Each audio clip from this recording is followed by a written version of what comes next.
Baru aja ngerasa bangga pakai Snapdragon 8 Elite? Siap-siap ditampar realita. Karena penerusnya Snapdragon 8 Elite Gen 5 udah nongol di Hawaii. Seberapa gila sih performa chipset yang bakal dipasang di Xiaomi 17, iQOO, Samsung, dan brand lainnya? Terus apalagi kejutan dari event Akbar Snapdragon ini? Yuk kita bahas.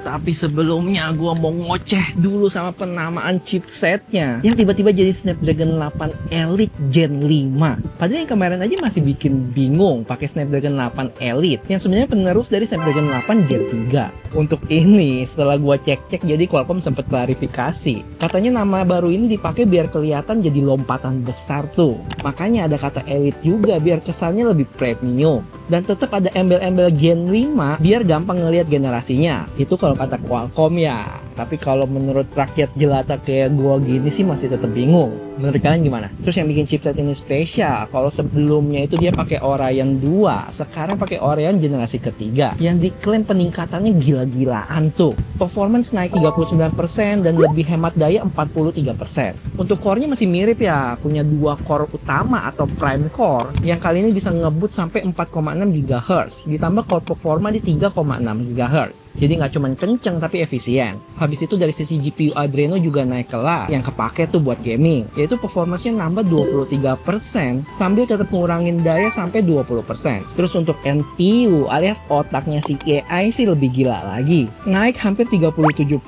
lebih cepat, yang artinya makin banyak proses AI yang bisa dijalanin di HP ini. Oke, sudah cukup dengan klaim-klaim mereka. Mari saatnya kita tes benchmark yang hasilnya udah melebihi rata-rata dari UMR Indonesia, guys. Yaitu 4 jutaan sadis. Sepi amat ya. Jadi misalnya kalau dibandingin sama Xiaomi 15 Ultra yang pakai Snapdragon 8 Elite, skor Antutunya itu beda sekitar 1 jutaan lebih ya. Dan perlu diingat tesnya itu pakai Antutu 11, yang mana kalau dibandingin sama versi 10-nya mungkin ada selisih sekitar 300 sampai 500 ribu poin. Terus pertanyaan selanjutnya, loh kok tiap naik versi skornya nambah terus bang?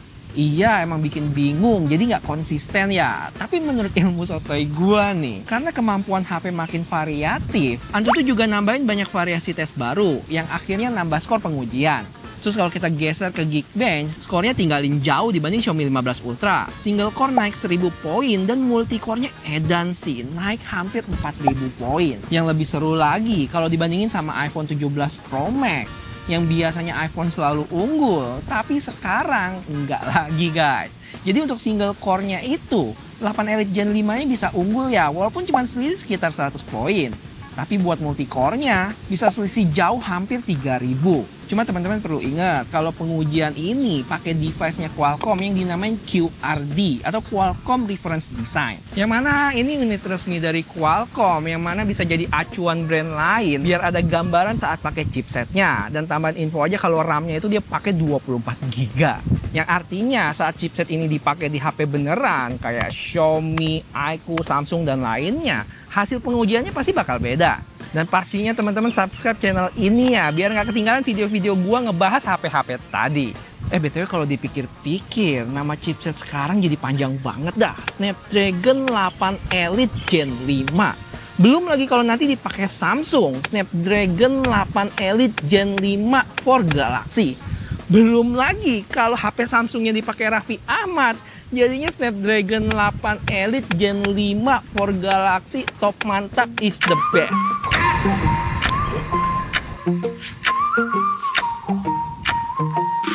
Habis itu dari segala banyak hal yang udah disampaikan tadi, ada satu yang masih nyangkut lagi di otak gua. Kalau sekarang HP-nya itu udah support video codec baru, yaitu APV atau Advanced Professional Video.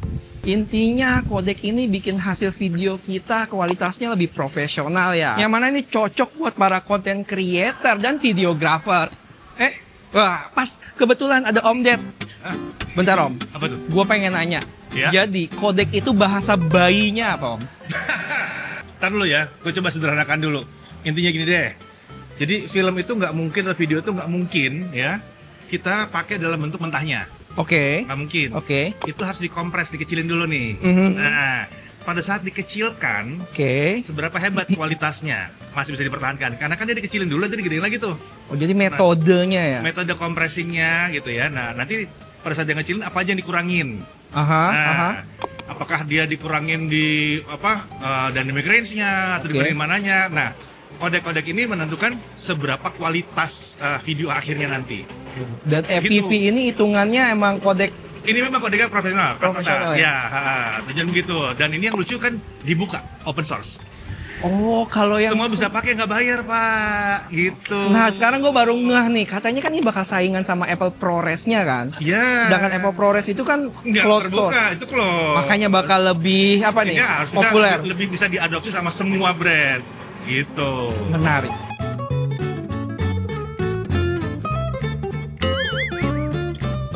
Habis itu di akhir keynote, Qualcomm bikin kita pusing lagi ya dengan keluarin satu chipset baru yang namanya Snapdragon 8 Gen 5 tanpa Elite ya. Maksudnya apa tuh Bang? Buat detailnya sih juga belum ada ya dari mereka. Masih dalam pengerjaan. Mungkin mereka pengen bikin kita lebih penasaran? Ngaruh nggak? Oke, kalau tadi kita bahas chipset tentang HP, mari kita sekarang bahas geser dikit ke chipset PC-nya.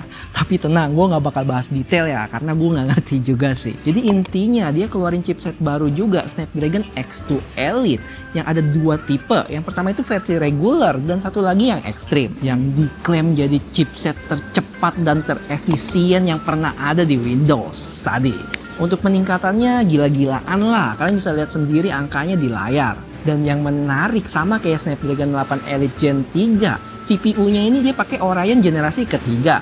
Yang bedanya itu karena chip ini buat PC, jadi core-nya bisa lebih banyak tuh. Untuk varian regular atau standarnya ada 12 core, sedangkan yang ekstrim sampai 18 core. Dengan prime core nge-boot sampai 4,7 GHz, atau kalau mau di-boost bisa sampai 5 GHz. Gimana? Bingung?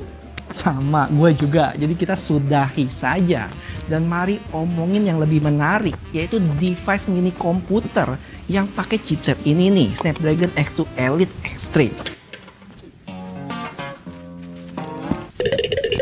YouTuber Live. Untuk penampilan mini komputernya tadi sih mirip kayak talenan ya, atau kayak yang ada di olahraga frisbee gitu. Tapi jangan salah guys, mungkin bisa dibilang ini mini komputer terkuat yang ada saat ini.